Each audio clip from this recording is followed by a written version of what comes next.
Entra en la web de mareasmart.com y busca tu modelo. Deslízate hasta la sección de Descárgate la aplicación y escoge el sistema operativo de tu móvil. Descárgate la aplicación.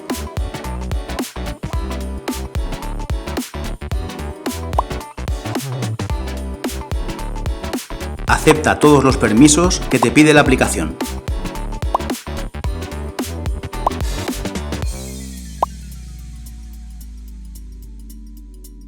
Busca en tu Smart tu número MAC y selecciónalo en tu móvil.